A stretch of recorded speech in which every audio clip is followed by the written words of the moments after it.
పాకిస్తాన్‌లో అకస్మాత్తుగా కొన్ని పేలుళ్లు జరుగుతాయి. మొన్న ఈ మధ్యన ఒక ఆయిల్ క్షేత్రం ఆయిల్ సప్లై పైప్‌లైన్‌లు పగిలిపోయినాయి. గ్యాస్ పైప్‌లైన్‌లు. ఇప్పుడు తాజాగా పాకిస్తాన్‌లోని ఇంకొక గ్యాస్ పైప్‌లైన్ హరిపూర్ ప్రాంతంలో ఉన్నటువంటి పైప్‌లైన్ పేలిపోయింది. 8 మంది చనిపోయారు. అందులో పిల్లలు కూడా ఉన్నారు. భారీ ఎత్తున మంటలు ఎగసిపడినాయి. ఇంకా అయి అదుపులోకి రాలేదు.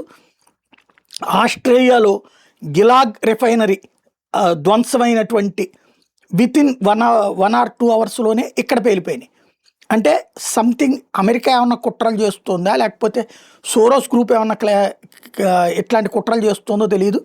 ప్రపంచవ్యాప్తంగా ఇంధన వనరుల ధ్వంసం అన్నటువంటిది జరుగుతోంది. అక్కడ ఆస్ట్రేలియాలో జరిగింది. ఇక్కడ పాకిస్తాన్‌లో వితిన్ 1 అవర్ వ్యవధిలోనే జరగడం అన్నటువంటిది, అది భారీ ఎత్తున మంటలు వ్యాప్తి చెందడం అన్నటువంటిది సంచలనం కలిగిస్తోంది. అటు ఆస్ట్రేలియాను తిప్పలబడుతోంది. ఇప్పుడు పాకిస్తాను తిప్పలబడుతోంది. ఇరాన్ వార్ పరిణామాల నేపథ్యమా ఏంటన్నదైతే అర్థం కాలేదు. ఎనర్జీ ఇన్ఫ్రాస్ట్రక్చర్ అనేటటువంటి తగలబడ్డం అంటే చాలా పెద్ద ఎత్తున సమస్య ఉంటుంది. మనం ఇంతకుముందు మన కోనసీమలో కూడా చూసాం. ఎన్ని రోజులు ఆరడానికి పట్టిందో అలాంటి పరిస్థితి ఇప్పుడు అక్కడ.